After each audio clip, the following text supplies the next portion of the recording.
see you there. There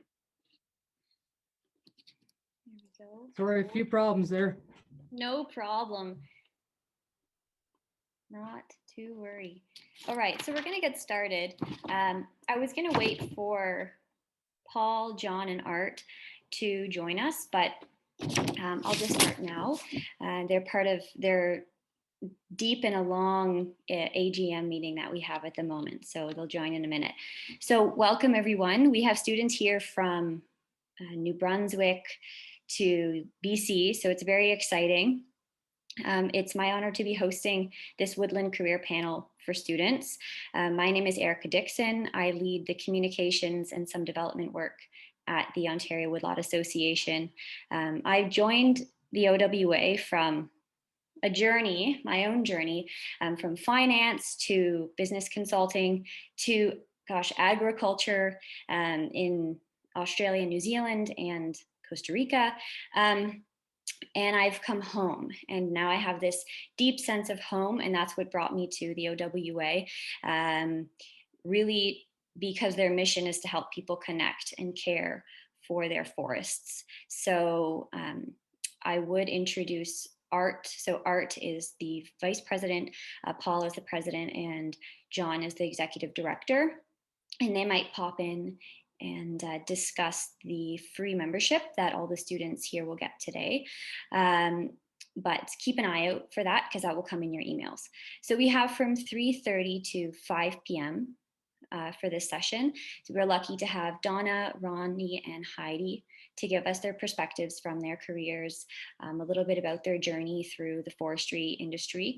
The way that the panel will flow today is first, each will give a little bit of a background about themselves, maybe some photos, whatever they feel to get you to know a little bit about them. And then we'll dive into some questions. And I'll start it off, and then please feel free to ask your own questions. Everybody, there's going to be plenty of time for that. And that's really what this is for. I would just ask to please keep your questions fairly general so that they're not too personal to the person asking, so that they're applicable to the whole group. And the two ways that you can ask a question are both by writing a message on the message board and I'll ask for you, or you can just simply raise your hand and I'll call you. So why don't we start it off with Heidi, and I will give you, hopefully you can share your screen now. Let me know if that's possible. Yeah, it says I'm the host. Awesome. Okay, great. Well, before I share my screen, hello everyone. I'm Heidi Erdle. I am the Tech Transfer Manager and Forest Liaison at the Petawawa Research Forest in Ontario. And I want to start off by asking you a question. Maybe you can just pop it in the chat. I'm going to give you two options, and I kind of want to tell you to tell me whether you fall in the first camp or the second camp. So the first camp would be, you know, kind of exactly where you want to be more or less in the next 20 or 30 years. You have a clear idea of what role you want, what profession you want, and you're kind of just following the steps to get there. That would be one. And then two is you kind of don't know what you're going to be doing or what you want to be doing in the next 20 years, or maybe even next year. You're just in forestry because you find it interesting right now, and you're just kind of following that curiosity. So maybe just pop in the chat like one or two for me. One, you know what you want. Two, or two, lots of twos. Okay, there's some ones. Great. Okay. Lots of both. And you know what? Neither one is wrong. I should say both are right. My husband is very much camp one. He knew, like, before high school exactly what he wanted to do, and he did all the things, and now he's there and he's in his dream job. My story is a little bit more camp two. I didn't really know what I wanted to do. And so I took a bit of a journey to get to where I am today. So I'm going to share my screen now. Okay, and you can see it. You should see a hummingbird, which doesn't actually make any sense, but we'll get to that kind of by the end of my story. Yep, we see it. So I started off with an undergrad in environmental science in Calgary because I was interested in the outdoors, and that was really the only reason. And I don't know about you guys, but by the time I got to the end of my undergrad, I still didn't really know what I wanted to do next. So I just decided to stay in school. And I went on to do a master's in forestry because terrestrial ecology was the most interesting thing to me in my undergrad. And interestingly enough, as I was doing my master's in forestry, I came across forest management planning and really in the niche of that optimization modeling and computer programming, which is not exactly what you think about when you think of forestry. But that's kind of what got me really excited as I was doing that program. And what I love about forestry is there's so many different niches you can go to. So this is a picture of me doing what I didn't spend most of my time doing, but a woodsman competition, which was really fun. I don't know if any of you guys are doing that. And another thing I want to point out, just for your time in school, since you are all still in school, is to really take advantage of your opportunities for summer employment, to get across Canada, to try out different types of roles. Here I am in Alberta doing wildfire fighting in the summer, which is an awesome summer job because you make great money. And if you're interested in fire, it's a really good way to get your foot in the door. But find some variety and use it as an opportunity to get out there and see what there is in the field for you. Another picture, you get to fly around in helicopters, which is pretty cool when you're fighting fire. So anyways, I finished up my master's degree and I was just looking for a job. And so I landed way out from the East Coast to the West Coast. I went to Vancouver Island and I worked as a silviculture forester out there in a teeny tiny town of about 1,000 people. And I lived in a logging camp. Some of you are from BC, that's great. I thought I was talking to a lot of Ontario folks, but totally different forestry environment than New Brunswick, than Ontario, than Alberta. BC forestry is really cool, really big trees, different systems out there. So this is a picture from my logging camp house. It's a wet yard and I fished for crabs on that little dock there. Sometimes I got them for dinner. And in Ontario, usually the payload on a logging truck is 40 tons. So out there kind of off-road, it's 120 tons. So this is a fat truck and something you'd sometimes see driving the forestry road, and then you throw it hard into reverse and try to get out of their way. Anyways, so from there, I was given the opportunity to dive more deeply into forest management planning. And that was kind of what I was most interested in. So I took that opportunity and I worked for the province of New Brunswick doing forest management planning as an analyst. And that was really rewarding because I got to look at, all kinds of different issues, industry concerns, but also environmental concerns, and kind of look at the whole package in terms of how we should be managing our forests. And I went a little deeper kind of off of that. That was a springboard more into modeling. So I worked from there, a software company actually, which is a service provider to the forestry industry.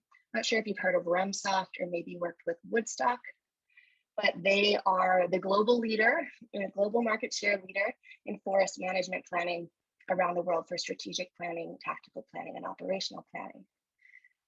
And that was really cool because I got to travel a lot. I got to talk to all different kinds of folks in government and industry about their planning problems and help them find solutions that we could deal with our software. So I too, like Erin, was down in New Zealand and Australia. I didn't live down there, but I worked on a number of trips. And there I am in a wood yard in New Zealand. This wood is about to be sent over by boat to Japan, I think. And these logs are about 20 years old, just to give you context. So totally different environment around the world. And here's someone standing there showing you, I don't know if you can see the increment of growth, but it's like that much for 1 year. So pretty interesting. And just for fun, in case you're wondering what a Kiwi forester looks like, that's the workwear. So I don't know if any of you guys wear short shorts out in the bush, but it's the culture down there. Anyways, so my time at RemSoft got me interested in business. That was kind of the next kind of curiosity that came my way because I was working a lot with industry and I wanted to understand how it worked. So I went on to do more schooling after some time in the work field, and I did my MBA. And this is not something to think about right away, but down the road, a science degree or diploma in combination with kind of something more business focused is a really nice pairing to have the technical chops as you move up through the ranks in your career, because after a while you're going to start managing trees a little bit less and managing people and finances a little bit more. So I did my MBA, and after that, I left forestry for a little bit to really kind of sink my teeth into this business side of things. I worked in startup finance. I did some development work for strategic business planning, and I love traveling, so I used the opportunity. Here's a picture of me in Sri Lanka. I was doing some business development out there, helping them with their economic development. And then ultimately, because of my husband, I landed up in Petawawa, Ontario. So that's when I came across the Petawawa Research Forest.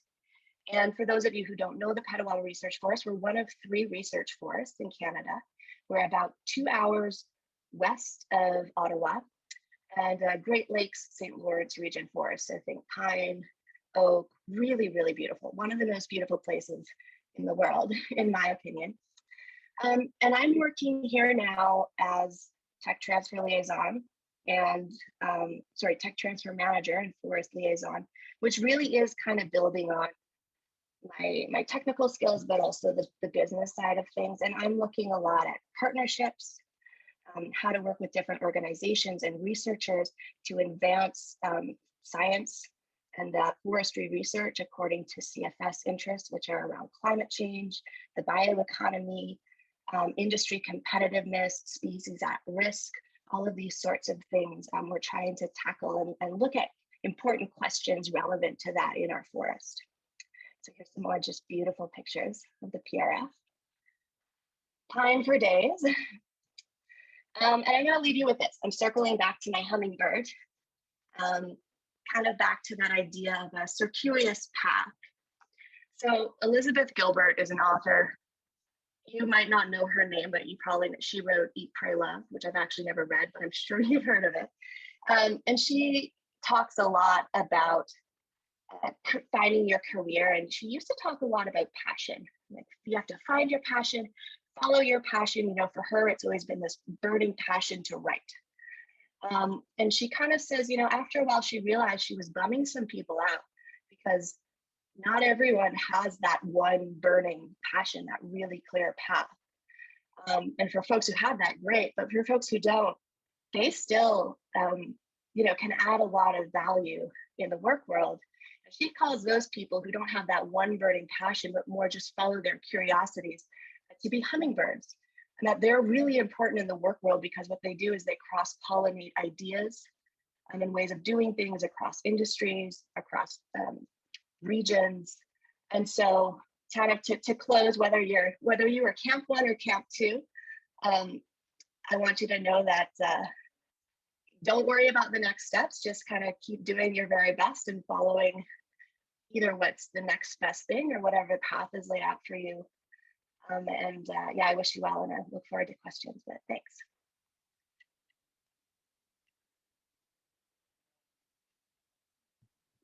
Thank you so much, Heidi. Perhaps now, actually, you could pass it off to, I think, Ronnie. Actually, Ronnie, can you share your screen right now? Yep. Great. Would you mind going next?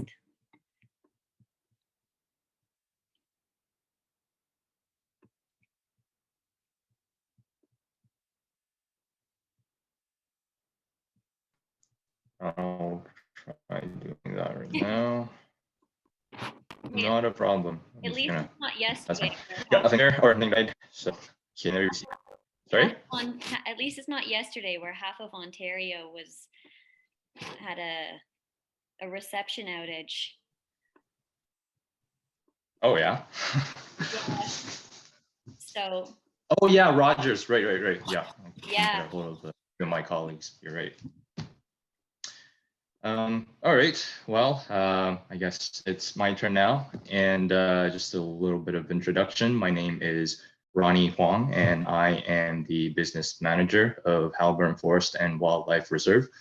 And I look after the forest products division. And I guess for the next couple minutes, I'll be talking about how I went from this, what you see on screen, to this.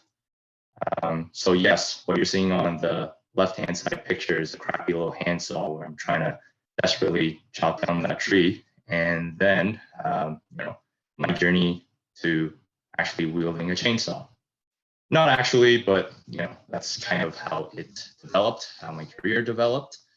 Well, I was born in a place called Taiwan. It's a little island right next to China, and it's across the Pacific Ocean, all the way from Canada.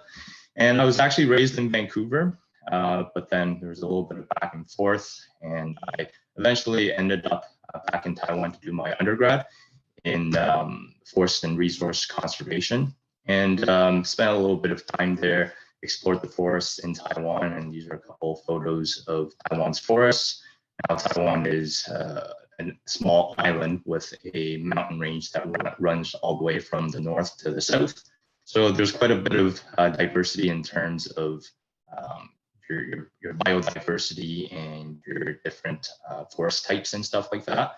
And there's a lot of mountain ranges. So it's a very different forest type, or there are many different forest types just within a tiny little island. And to give a little context, from the northern tip of the island to the southern tip of the island is basically a drive from Niagara Falls to Sudbury. So it's not a very big island, but there is a lot going on. Lots of biodiversity, again, as I mentioned. But the problem with that was there wasn't a lot of industry going on. There is, but just nothing compared to other countries such as Canada. And so I guess at that point, let me just back up. How I got into forestry as an undergrad. At that time, because of the education system, basically had to make a decision on your career or your life or the rest of your life at 18 years old. And, as an 18-year-old, I couldn't really figure out what I wanted to do. So I guess that would kind of make me fall into Camp 2 at that time as well. And I decided, well, my strategy should be to figure out what I don't like, and then, process of elimination and see what I kind of like. And forestry was one of those things. I figured I enjoyed life sciences. I enjoyed the environmental sciences and stuff like that. And eventually landed it in forestry, but I quickly realized I was quite interested in the forest products, wood material science aspect of it. And so that's kind of how I began my journey and just kept on going forward.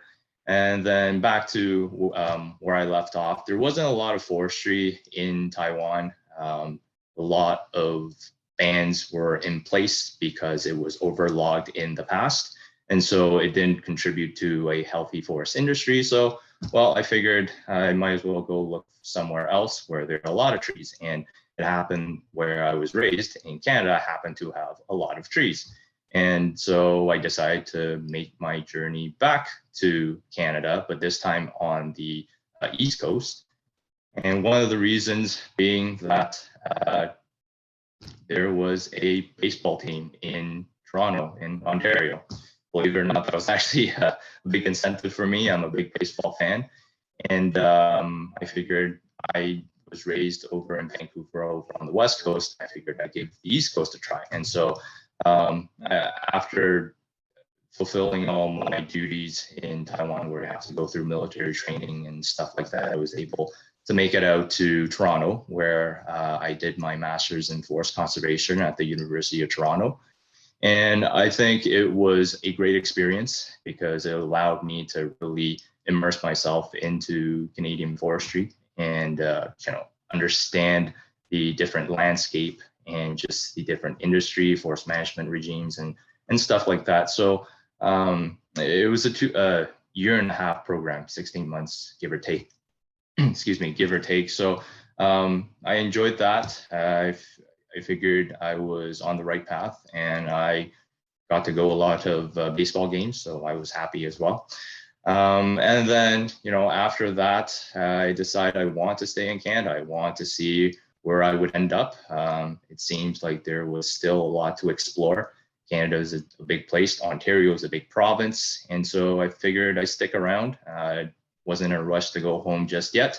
So then I started looking for a job, and eventually I ended up at the Canadian Institute of Forestry, where I was based in Ottawa at the Canadian Ecology Center. So that was my next stop, and it was an internship position, but I think it was a very important stop in my career because it opened a lot of doors and allowed me to really explore my options, explore what was out there, and to see the bigger picture for what forestry was, the different aspects of it, that including research, academia, not-for-profit, industry. Did I mention research again already? Yeah, I probably mentioned research. And it was a great stepping stone into understanding the bigger picture. And so I had a great time there. And these are just some of the photos or some of the stuff that I did. Didn't want to overwhelm everybody with a bunch of photos, so I just picked out some of the ones that kind of highlighted what I did. And over to the bottom left-hand corner, I think Heidi, you'd probably be familiar with that photo. It's the Petawawa Research Forest main office. And that was a good example of the position that I was at the Canadian Institute of Forestry. It gave me the opportunity to explore, go visit and be a part of the Friends of the Petawawa Research Forest. Did some tree planting, and we worked a lot on extension, hosting workshops, tech transfers, and things like that. And on the top left corner, that photo, I think it still ranks high on my list of career highlights, because at my position at the Canadian Institute of Forestry, we were supposed to put together Canadian forest success stories, and that photo was me at a baseball bat manufacturing company located in Ottawa. So it aligned with my interests very closely. And so you can see me holding a wooden bat that's made out of hard maple. That company was actually the first in the world to be using hard maple as a maple bat. And 20 years later, almost all companies and MLB players are using maple bats. So it was a proud moment to be able to share that story and write up on it, but also get to know the great people who were able to bring Canadian forests to a forefront on an international level. So yeah, that was one of the coolest things in my life so far. And then I guess just bottom right-hand corner is your basic workshop and tech transfer deliveries and stuff like that.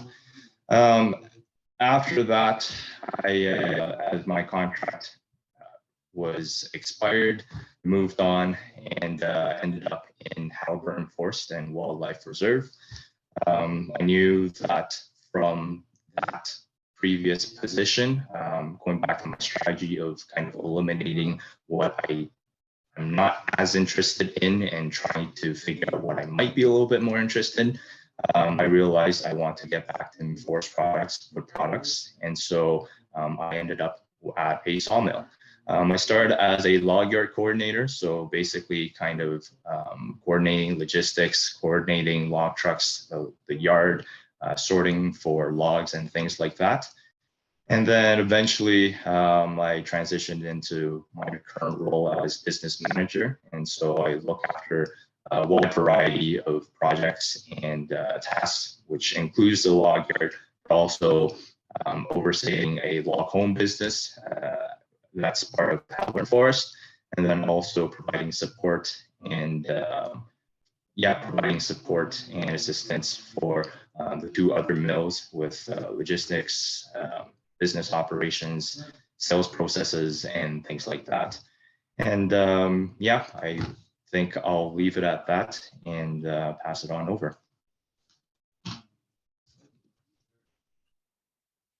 Thanks so much, Ronnie. What are bats normally made of? Ash? They used to be made of ash and, sorry, let me just unsure. Yeah, they used to be made mostly out of ash, but because ash is ring porous, so it flakes a lot upon impact. With hard maple, it's a diffuse porous, so it's a more uniform grain in the wood itself. So instead of flaking, it has a stronger mechanical property to hit the ball, and it is harder as well compared to ash. And so that's where they figured, oh, there's more pop to using hard maple. And so that's how they transitioned. They realized they liked and by they I mean the baseball players, they figured that the ball would pop and jump off of their bats easier than ash because of the hardness, and was less likely to shatter or break. Very cool. Yeah. All right, Donna, are you ready to take it away for us? Sure. Hopefully. Yeah. I think you can share your screen now. I'm not sure if you have photos or if you just want to chat, but I think you can share your screen. So let me know. Yep. Well, let's hope so. Great. Awesome. Yep, we see it. Thanks so much. Okay. So I don't have a lot of pictures. Really, I'm quite clearly the oldest person on the panel, so thanks for that honor. I'm Donna Lacey. I'm manager of forestry and lands with Saugeen Conservation in Grand Bruce counties of we'll call it southwestern Ontario, just close to Lake Huron for anyone trying to map us out. I've been here at Saugeen for 23 years. So I graduated in 1993 from Fleming College in forestry. I'm camp number one all the way. I knew what I wanted to do since I was in grade 8. It took a lot of diligence to try to get my high school guidance counselors to find me the school that I wanted to go to. I knew it existed, but back then they were paper college calendars and they didn't have one for there, and there's no website at that time. So that was great fun. I was in fact the only girl in my forestry class. There were 5 forestry classes and some of them had 3 or 4 girls, but I got to be the only one in mine, and might I say, great experience. Could have been better. And everything just leads you on the path. I work mainly with men in forestry. In the rest of the Conservation Authority, there's quite a few women, but in forestry, it is mainly men still here. And I think that's great. We problem solve differently within our groups that we work with. I think a big thing for students now is to know the difference since the Forestry Act came into effect in Ontario. When I went to college, there was no such thing governing the professional foresters. So when I went to college, I could do basically whatever I wanted when I came out. Luckily, I've been practicing for enough years that I've been an associate professional forester for over 10 years anyways, which has allowed me to continue to do the things I love. The photo I'm showing is really simply one of probably my best memories ever. I got into forestry wanting to do inventory. And when I went to college and I learned what timber cruising was, which I'd never heard of before, I couldn't believe people actually got paid to walk through a forest and observe things and record them. The recording, not such a big fan of, but the observing everything and actually being out there, that was a dream come true for me. This photo, I'm on snowshoes, wearing hip waders. This is the hole I fell into in that tree marking job. And I got down in that water so deep, I needed a hand out because my shoes went in underneath the stump. Memories. I've been chased out of bushes by ruffed grouse. And you say a ruffed grouse, like it's this tiny little bird. But when the ferns are all moving and you hear this weird sound and it's coming towards you, you back up and then you find out it's the bird of the size of a chicken and you think, now I'm the chicken. So in my land of observing things, I do like to take pictures, and I'm really grateful for the digital technology we have that allows us to bring everything back to the office. And I do have a sense of humor. This tree was just happy to see me or really smirking at me because the mosquitoes were horrible that day. But I think it's important. Today, I planned on looking nice, even during COVID. Like I have COVID hair that needs to be cut. I didn't want to wear a hat, but my world is every day is different, and I don't always get to plan what that's going to be. So my unloading of trees for tree planting this year went a lot longer than it should have. So I'm here in my dirty clothes and hat for everyone to see. So just trying to put my best foot forward for you.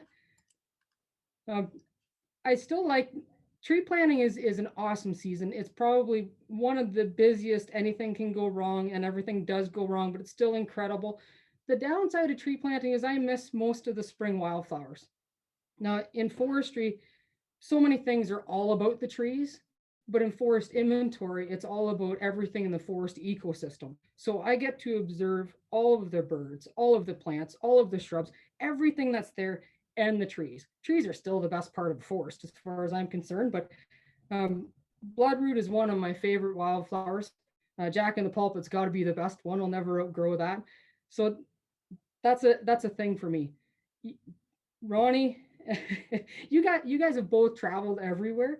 I never really left Bruce County. I'm born and raised where I work, and I know my watershed very well because of that. If I step foot, I'll say 4 hours away from here, I'm going to be lost. I won't know the plants or anything. And I think I do agree. It is a nice idea if you can get out there and you can see more before you settle. Not that I regret my choice, but it isn't the right thing for everyone.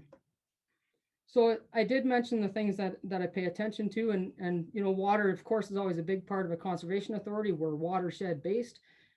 This is the lake, but the lake is surrounded by forest. So when I'm making management plans and operating plans for what's going to take place within the forest, people often forget that I'm also planning for the health of that lake that's also there.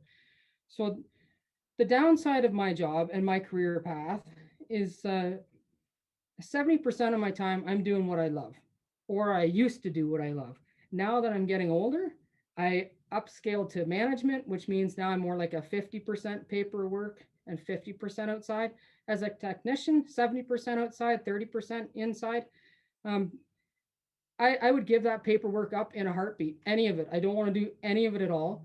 But I realize as I'm getting advanced in age, I need to make some choices to maybe be able to be the best I can until I retire. And let some young people do some of those jobs that are just so awesome. I think, one of my favorite things happened to me probably 3 years ago in the field. I was out with some very well experienced people, and I thought I knew a lot about trees, but this very blurry photo of that white speck on my finger is the start of a tree. And up until about 3 years ago with these two gentlemen, I'd never seen this. No one had ever taken apart a tree seed before and shown me the start of the tree. Fascinating things, just when you think you know it all. No, I don't think I know it all, but I thought it was pretty good. And then I get to see the face tree. I don't know if anybody else ever gets to see as many faces in trees, but if you can't see this one, something's wrong. Emerald ash borer has had a huge impact on our watershed and our residents. And I work for the Conservation Authority's 21,000 acres and a whole bunch of private landowners in their tree planting, tree marking, management planning. And then I did do emerald ash borer treatments for people and provide advice. Emerald ash borer changed the playing field in an unfair way. We had a lot of plans in place, and this tree, unfortunately, is now gone. You think you know it all. So part of what we do, we harvest timber off our own properties, and we do also mark and tender out harvesting for private landowners, which is probably one of the most enjoyable things, either that or tree planting, where you get to see actual change on the ground. And I show this picture not to show off my old truck, but the log with the happy face. When you get to the landing and you see a happy face on the log, there's something up. And the loggers were pretty pleased to tell me that's a $2,000 chunk of wood sitting there. So I mean, I'm happy for them. I didn't see $2,000 for that chunk of wood, but that's what it's about. We manage our forest sustainably, but our loggers are also going to make a living off of what we're selling in perpetuity, we hope. Emerald ash borer, any other problems like that, we can't stop that. But I think one of the problems I'm seeing with young people trying to get into the field in our area is that people like myself don't quit. we keep on going and we don't open up those positions. But I am hopeful that as everyone's realizing more and more, climate change effects can be mitigated to some degree through our forest management activities, that maybe we will find some more resources and open up some more positions. I think forestry is the best field you could ever get into. Variety of work is incredible. People you get to work with, they're awesome. And if someone else wants to do the paperwork, it's even better. I'll end it with that. Thanks so much, Ronnie. I'm just gonna, here we go. Awesome. Thanks so much. Yeah, you did a fantastic job at sort of painting that picture of what your day might look like. And so I'd love to kind of open it up to the panelists and just ask, what does your day tend to look like? How much are you outside versus inside? I'd love to just get a sense of a typical day or week, if your week is very varied. Let's start with Heidi and then Ronnie and then Donna. Will just kind of keep the same order if that works. Sure. So yes, there's a lot of variability day to day and week to week, actually. I am not so much a field forester, so I get out in the woods. When I do, I'm really excited to be out there. But most of my work is meeting with people, planning research projects,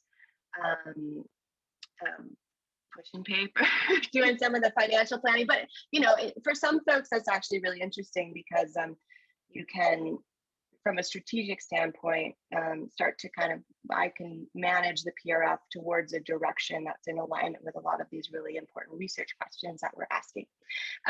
So yeah, I talk a lot to folks, and right now we're working on a forest management plan, so a lot of time is also spent doing analytical work, looking at the long-term effects of some different management strategies we could apply on the land base. And we work a lot with partnerships as well. We're next to CNL and DND, who are other federal research forest, or not research forest partners, federal land partners. So we interact with them a lot just from a land management perspective as well. Awesome.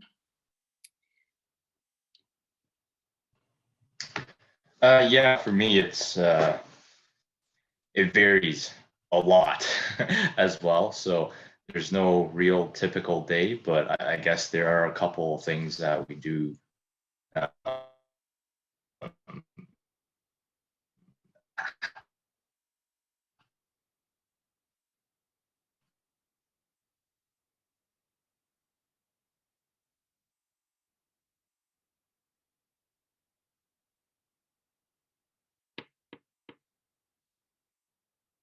I guess we do have to do day to day or week to week.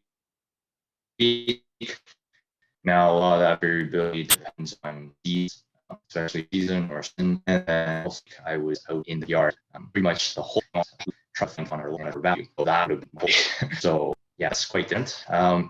I'd say I spend about 50-50 inside and outside, and by outside, it means out in the log yard or out in the sawmill. I don't really get the opportunity to go into the forest and into the bush because my main task and the things that I look after are mostly around sawmills after the logs have been brought to the processing facilities. And so that's why I don't really get out to the bush as much, but I do still get out of the office because we have multiple sites or multiple sawmills.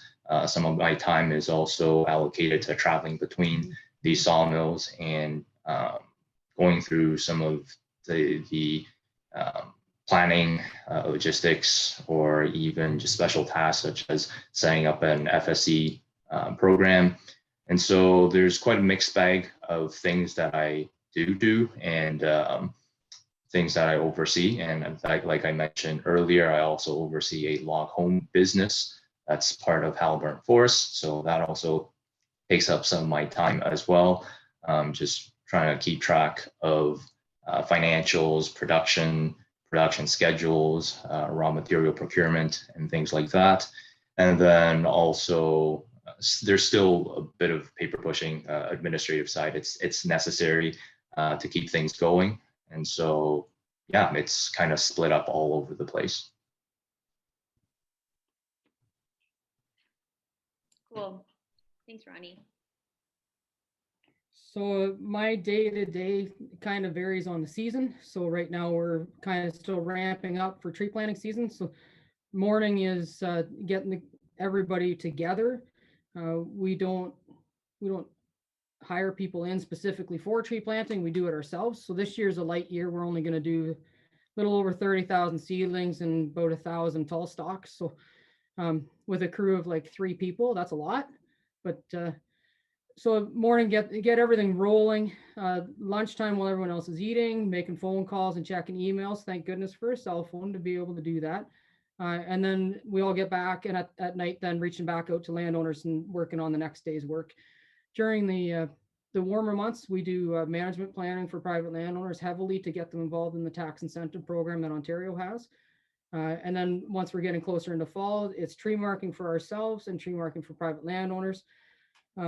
So both the tax planning, management plans, and the tree marking, that's all forest inventory field work. Sneaking in that paperwork stuff at night works best for me. That way I don't have to miss out on as much field work. But then, you know, a lot of the winter's my favorite season. So I hate being in the office during the winter. So if I can be out inventorying those wet areas that are kind of miserable to go through in the summer, I'm the happiest then. A nice sunny, cold, snowy winter day is the best day ever. And I should mention, I also don't like snakes, which really like the warm seasons. So yeah, we don't have a typical day here, and I have a plan every single day. I look after 3 campgrounds and a lot of conservation areas, and everything is just always up in the air, and you just got to roll with it and enjoy every moment of it. Awesome. Thanks, Donna. Have you ever had any run-ins with snakes, Donna?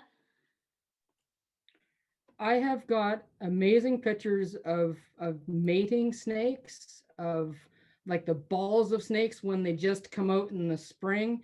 People who like snakes never see this stuff, but they're like right there for me. And often, you know, my boss would go through ahead of me and I'd come in next and they'd be right at my eye level, but somehow he never saw them.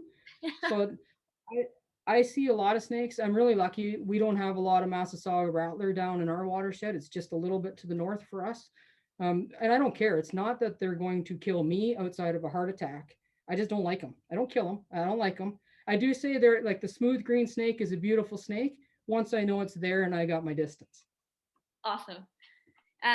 That's a good lead into what things in your work really inspire you? Like what gets you up out of bed in the morning, and what are some of the favorite aspects of your jobs? Do you want to go in the same order? I'll jump in first. For me, what I love the most about forestry is kind of the temporal aspect involved, and that what you do today, what you want, 40 years from now, you need to start doing today. And so to plan for a better future, we really need to be looking at what decisions we're making today and understanding how that might amount into something under a whole bunch of uncertainty in the future. So what inspires me really is the future of our forests, and the future of our economy, and kind of all those big things, and looking at improving all of the science that we have today so we can make better decisions to move in a direction where our forests are still healthy and resilient under climate change and all the other uncertainties, emerald ash borer, beech bark, all these things that are thrown at us as challenges. Awesome, thank you. And that's really the mission of the Petawawa Research Forest, right? It's like, what's their overall mission that kind of drives you guys every day? Yeah. So forest research that supports industry competitiveness is actually the Petawawa Research Forest mission, but the CFS is really focused at tackling issues like climate change, species at risk, the bioeconomy, like I'm missing some other things, fire management, wildfire management, today and into the future as it relates to Canada's kind of whole action plan. Okay, awesome. What about you, Ronnie?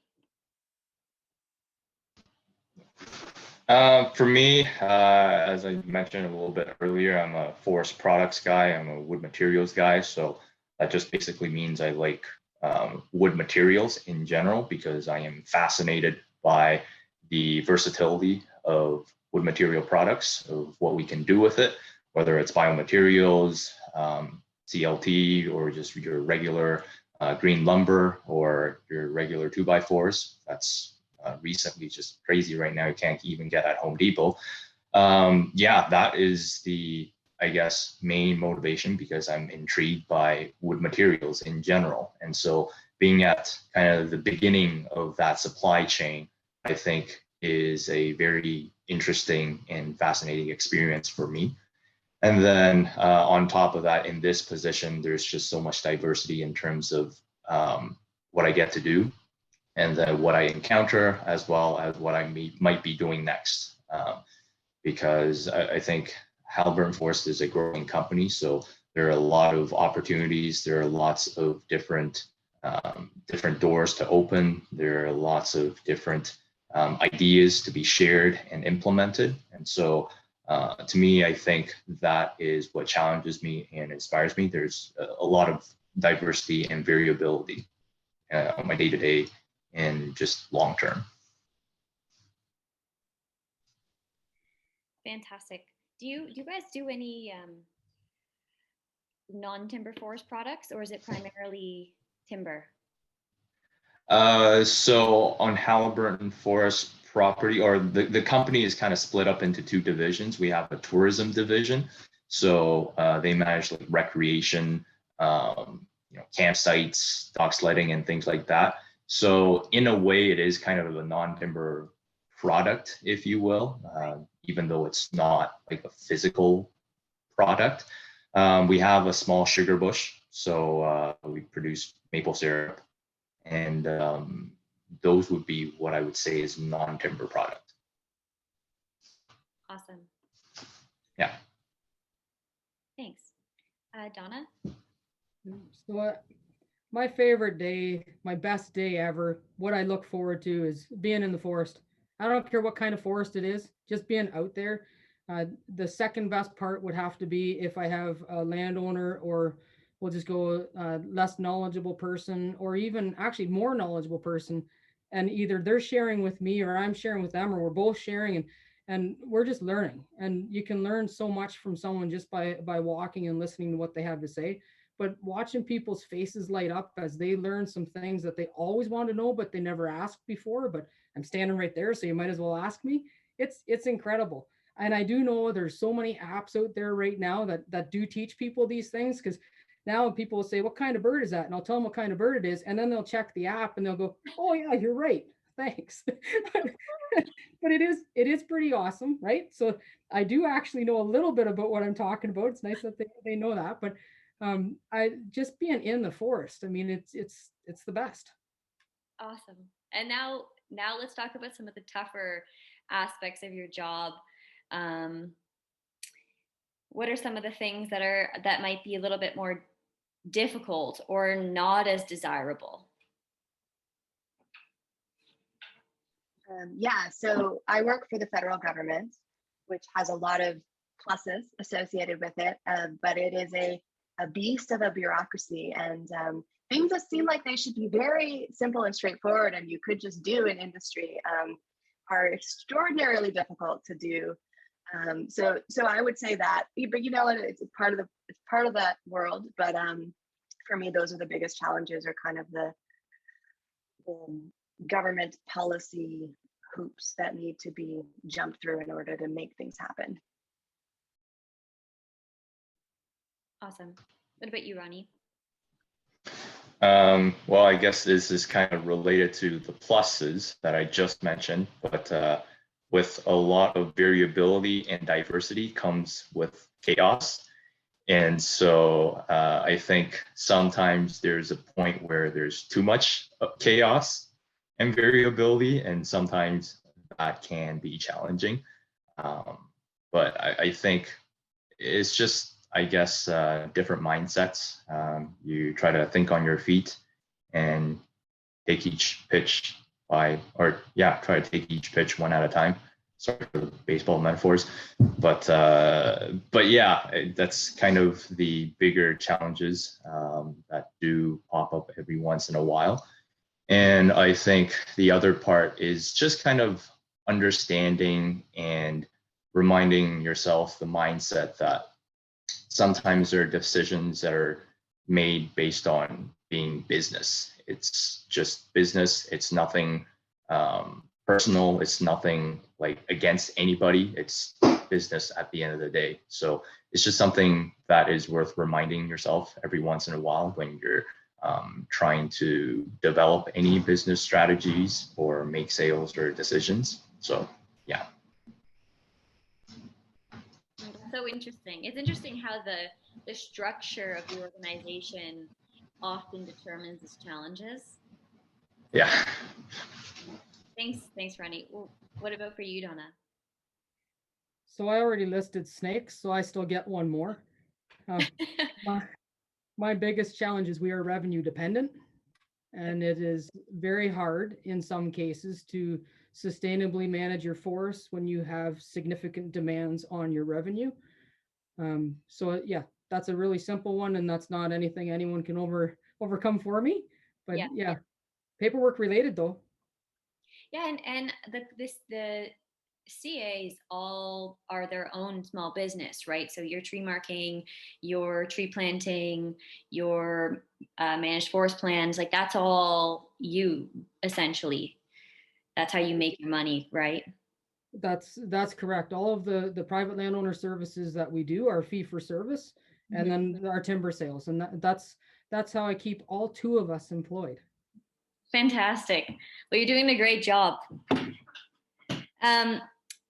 Okay, so I think also it's really important for young people or for students to understand how your role fits into the whole industry. And I think a good representation of that is what types of people you tend to work with on a daily basis. So, government, ecologists, biologists, environmental scientists.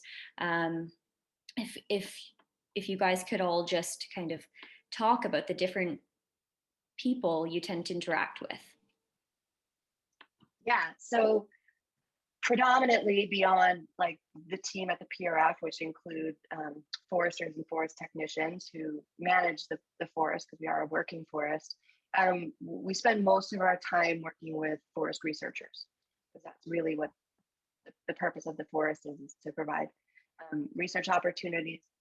We'll also work a little bit with professionals. We do a lot of knowledge transfer at the PRF. So we have folks come in, research folks, but also industry folks that will take them through some of the science that's going on. Those would be the two big main ones. And then just specific to Petawawa Research Forest, because we work very strong or closely with DND and CNL, we interact a lot with some folks from range control and the fire chief and environmental scientists at CNL as well. Would you be able for us just to explain what DND and CNL are? Yeah, I'm so sorry. DND is Department of Natural Defense. So one of our neighbors is base Petawawa. So it's an active military base, and they're doing all kinds of things like blowing things up and shooting, and but we interact with them quite a bit. We help them with their forest management planning. They own the airspace, so anytime we have drones, we need to call them. A lot of kind of back and forth on that side. And then CNL is also federal. It's called the Canadian Nuclear Laboratory. So they do a lot of science in nuclear research. And they have a fairly large estate that requires environmental assessments for things like waste disposal. And they do some forest management as well. So we work with them and provide support on that side. Very interesting. Thank you.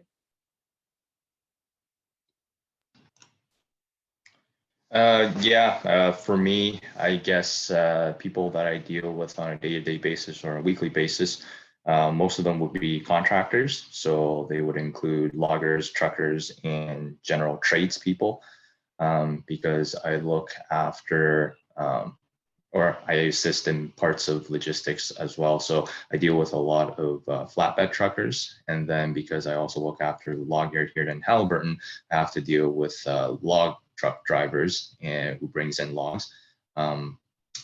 Also deals with a little bit of quality control and the log quality, and therefore they sometimes have to interact with the loggers themselves. And then on the other side of that, I also deal with salespeople, sales reps.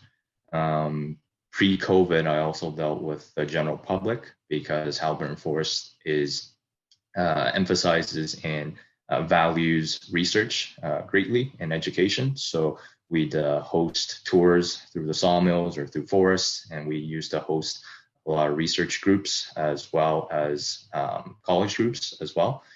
And then foresters, obviously, because we have to always kind of be in sync in terms of our log supply, log quality, and things like that. And then occasionally now and then, because of our two other mills, they have Crown licenses. So we occasionally have to deal with government as well. In terms of the bigger picture, I'd say we're definitely we definitely fall into the industry category, and we would be more at the beginning of the supply chain from the forest into logs, into green lumber, and then we'd sell to primary, secondary, or tertiary manufacturers into other value-added products.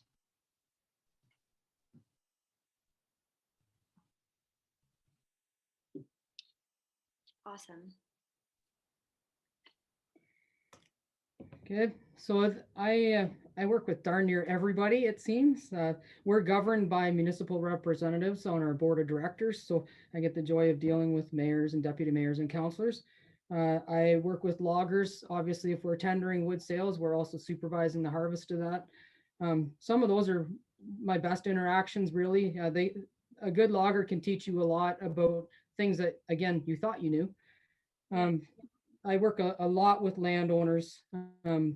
Really, they're probably my biggest contributor to my day. And then last but not least, provincial and federal government staff. I'm speaking with them at least weekly on things. Awesome. Ronnie, do you guys still do horse logging? No, no, that used to be a thing, but no, we don't do horse logging anymore. Okay, so horses aren't part of your day-to-day. No, I don't interact with horses, not anymore. I didn't used to, but I've seen them around before, yes. But no, we don't do any horse logging anymore.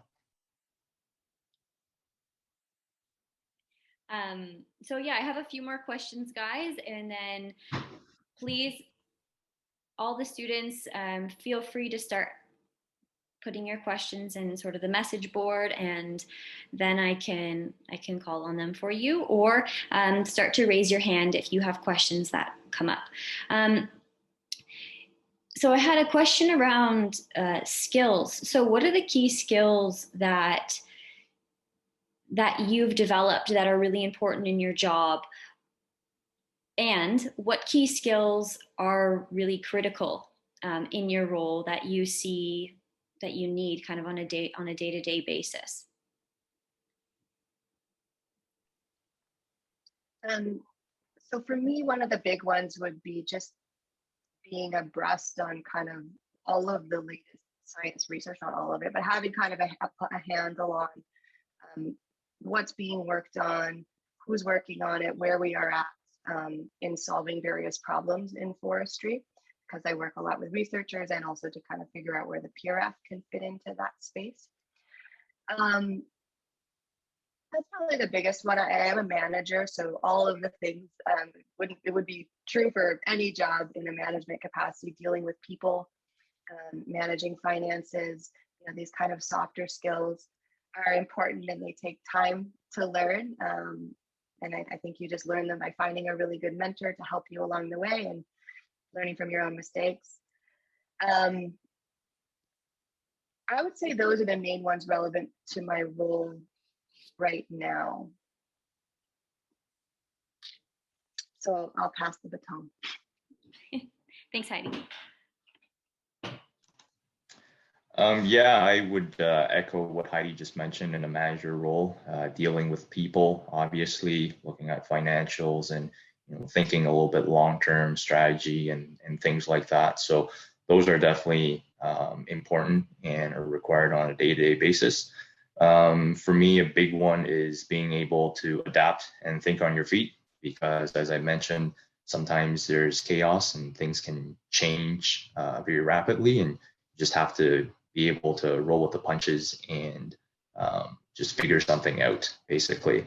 And so that would kind of lead into another important skill, which is just having a can-do attitude and being a problem solver. So finding solutions, I think it's a very important skill set, and just not willing to say, well, this is something we've always done this way, and trying to come up with new solutions or trying different things. People make mistakes. If we try something and it doesn't work, then we realize that doesn't work. We'll not do it that way again. And then another one is kind of similar, but communication skills, because you need to work with people, have to be able to convey your ideas clearly and understand what they're thinking and from their perspective. So I would say that that would also be a very important skill. Thank you. So I will echo like communication. So many people now don't talk to people, they type messages, and being able to actually convey your thoughts and ideas to the public, to your colleagues, to upper management is hugely important. And you can't really teach someone that. It's something that kind of evolves in a person. So if people could just focus a little bit more on chatting sometimes and get that down pat, it does come right along with writing things down, obviously, but communication is key. I can teach pretty much anybody how to identify a tree or a plant or a bird, but trying to teach communication skills, it's the toughest challenge that I see. Thank you. We have a question here that I've lost. Here we go. So Scott writes, have you noticed Indigenous perspectives sort of creeping into your roles, and how have Indigenous perspectives started to shape or influence your jobs or what you do on a day-to-day basis? Yeah, this is something that's very important to the federal government, and we have trainings within the federal government beyond just the PRF, but enter Natural Resources Canada wide, and even just a whole government wide, to understand perspectives, and it's a slow process. I will say at the PRF, we embarked on a new forest management plan about a year ago, or a year and a half ago, and there were conversations around, should we have an Indigenous consultation as part of this process, because we are on Algonquin land, and we were advised by folks who specialize in this area that it's actually much better not to begin a relationship on a project basis, because it's a little bit more disingenuous to just kind of be like, well, we just want your opinion for this thing, and then we're on to the next thing. That these things are relationships that take a very long time to build and to nurture, and the key phase, I guess, in the government, what they're saying is to start with really doing the best we can to educate ourselves on perspectives, and then take the next step. So we're playing a long game on it for sure, and I can't say we're doing anything concrete right now other than educating ourselves, but it's very top of mind, and it's very important with the folks that I work with. Thank you. For me, I would say there's limited experience or capacity in my current role having to deal with, I guess, the Indigenous perspectives. But the one that I do have experience and is kind of part of what I am doing right now is we have an FSC chain of custody program for one of our sawmill facilities. And as a part of that facility in that geographical area, there is a need for Indigenous consultation to make sure there's no disputed wood coming from those areas, if there are any uprisings or protests and things like that. And so that's certainly an important consideration in terms of log procurement, because we obviously want to do this properly. We want to source our logs and fiber sustainably and responsibly. And I think that just kind of goes hand in hand with also the FSC certification parts of it. Thanks, Ronnie. So that is definitely something we've been dealing with a little bit more recently. I'll say the last 10 years even. We were an FSC certified forest for a few years. And as part of that, I really appreciate they put us through a lot of training. There are a lot of things that I still don't know about our past and how to try to accommodate some of the things we need to make up for some of the mistakes we may have made in the past. We do have a native burial ground on one of our properties, National Historic Site. We've made some really big mistakes on our own property next to that site for lack of knowledge. You know, and as we become more educated, we can act better and be better managers of our lands for everyone's perspective. But it's really hard to do that perspective if you haven't been educated and don't understand it. So Indigenous relations we're becoming more and more aware. We're quite rural, and like myself, not a lot of people move around our area so much. So it takes a while for some of these more modern ways of thinking to filter through and affect our management. So we're trying really hard. I do have coffee chats with a couple people responsible for our we'll just call them our First Nations people, without getting into which band. And that was some of the best advice I ever got from FSC, is to just have some chats and get to know them, let them get to know you, because people don't know what conservation authorities are. And if we keep on trying to operate assuming that they do, that's a mistake. So we just keep on learning. Awesome. Yeah, it's definitely it's a theme. It's not just a theme, but it's now really at the forefront of a lot of education. And I think it's something that we need to continue to talk about, because there is both so many positives as well as challenges as we learn how to adapt and how to evolve with everyone's perspectives. So we have a question here around, okay, so it writes, in terms of education needed to secure employment and advance in the forestry industry, how valuable or necessary is a master's degree? And I think this is really important, because there's a lot of worry and anxiety around the types of certifications or degrees necessary in order to get certain roles. So maybe you could just touch on, how important are some certifications versus others, and certain schooling levels versus others, and maybe Heidi, you can start, seeing as you have 2 master's degrees. Yeah. So look, I love school and I love learning. And so that's in part why I did master's degrees. I would say 100% no, you do not need one. It depends on what you want to do. If you are more interested in maybe going down a very scientific path and looking at research, then you might want to do a master's, more in a biology area, or more looking at the kinds of questions that you want to deal with in a career. Not necessary though.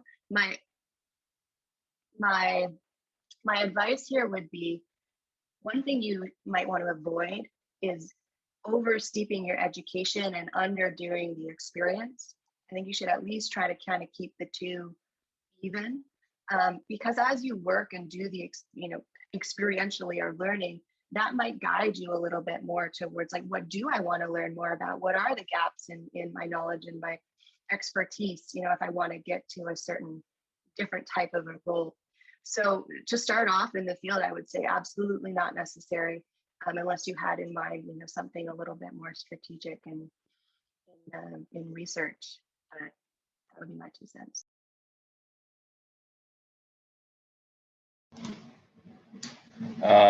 Yeah, couldn't have said it better myself. It really depends. If you know that you want to trademark for the rest of your life and that is your lifelong passion, then no, you don't need a master's degree.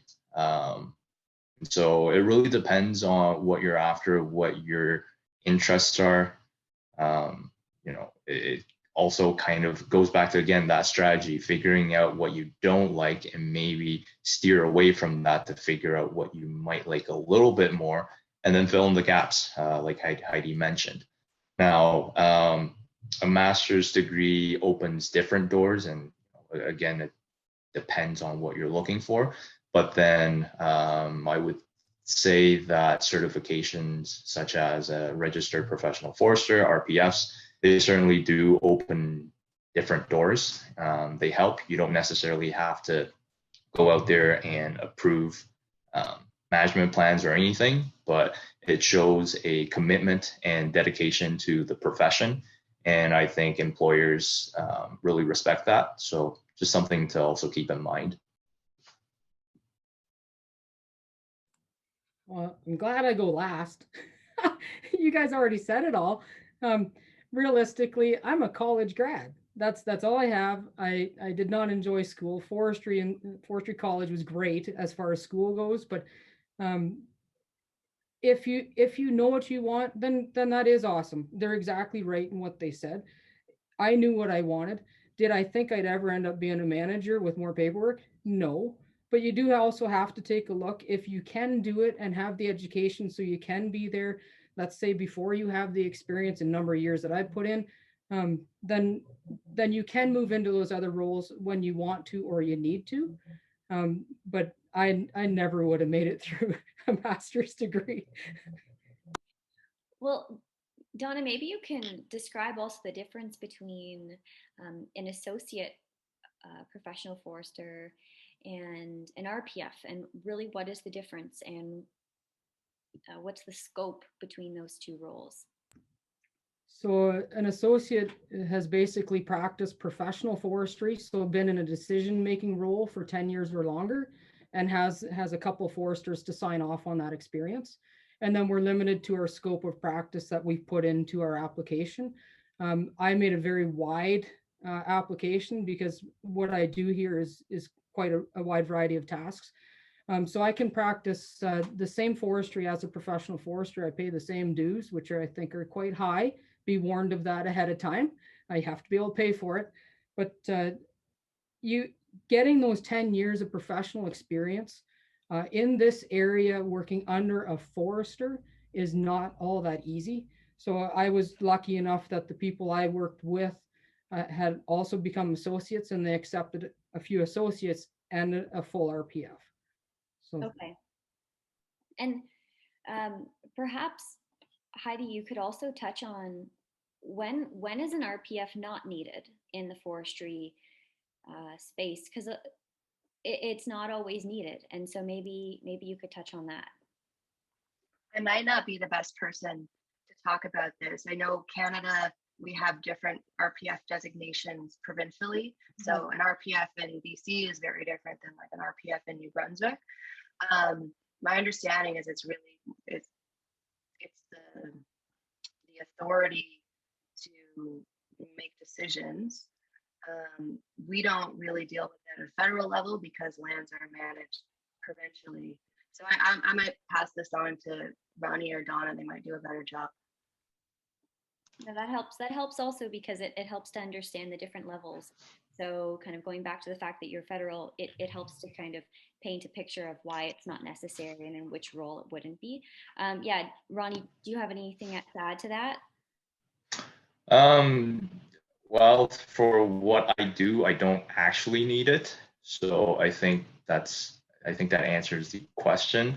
But to me, again, is again, like a commitment and dedication to the profession and forestry in general. So I feel like I should have it.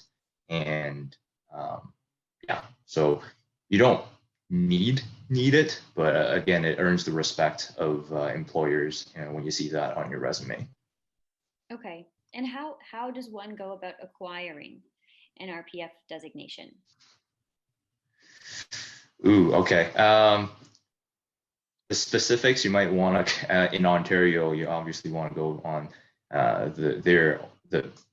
the off the association, like the actual certification body. So in Ontario, it's the OPFA.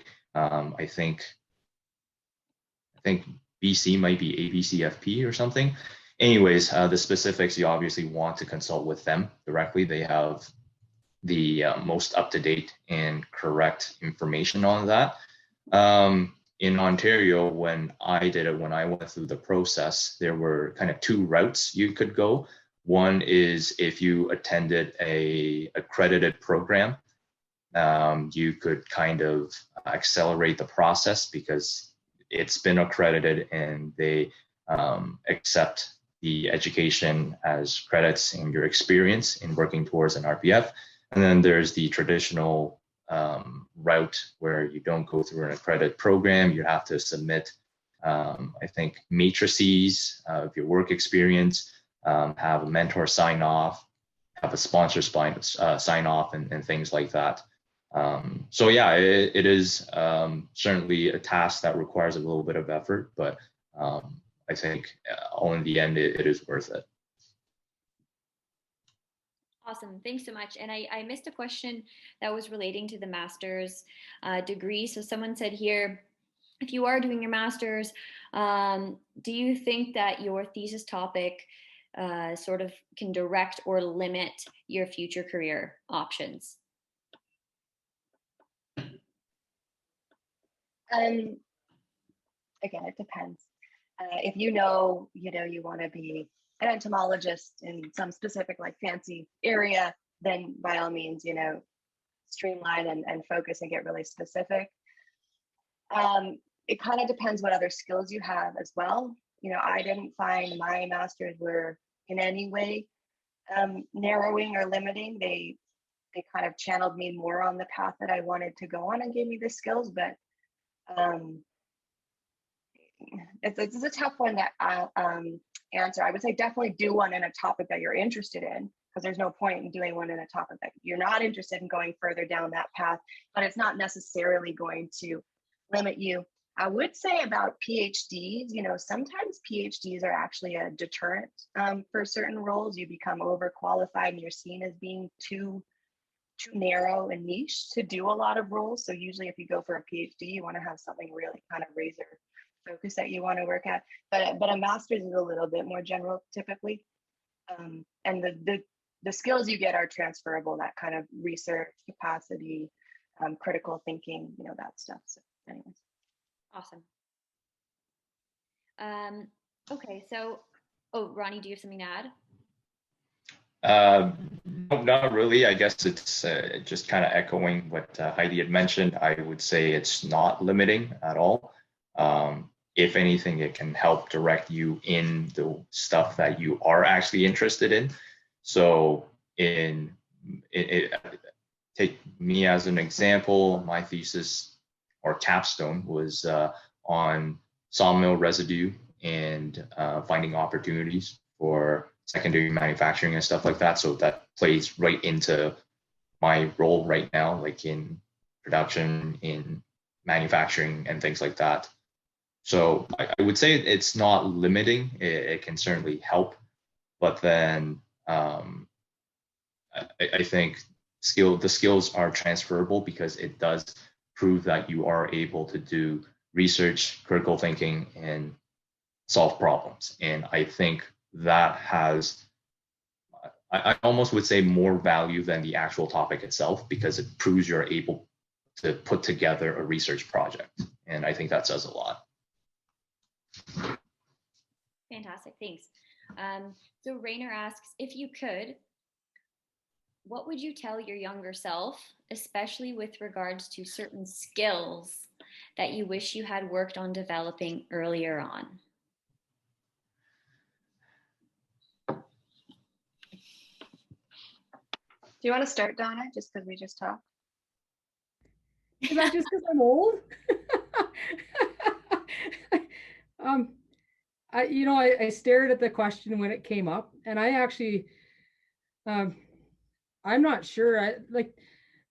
As part of my career, I write columns, and I'm secretary for a bunch of groups. Like, these things I think happen because everyone else is retiring and you're still there.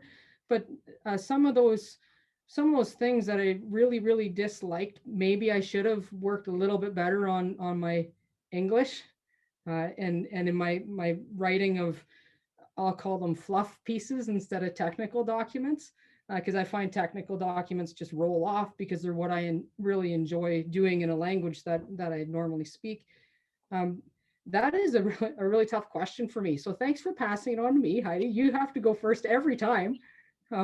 I think, I guess I would really like it if I would have started into some of my bird identification stuff sooner, because it's easier to build on things once you learn them, right? You can keep advancing more on that, but I'm stumped.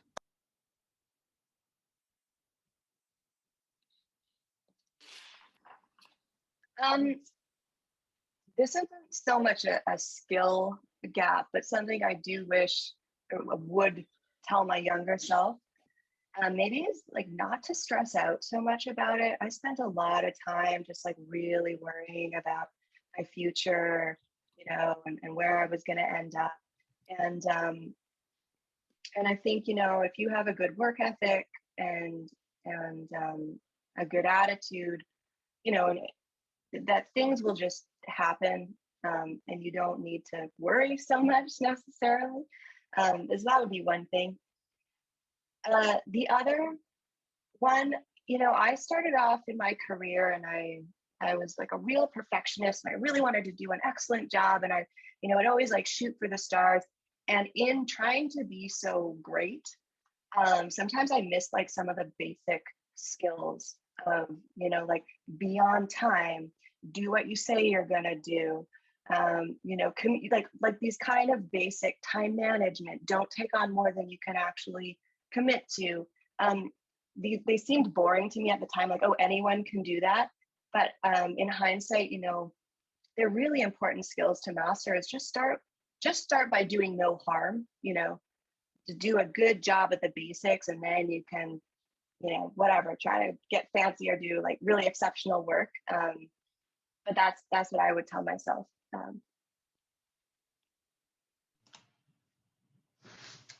I would tell myself, pay attention in class, because there are things, believe it or not, at that time you don't think much of it. Oh, okay, it's just a random fact by a professor, or just a random thing, and kind of passes through your brain. And I don't know if I retained it or not, but later down the road you realize, oh, actually that actually did make sense, and that is kind of relevant in this scenario or in this context. I wish I would have remembered what he had said or she had said.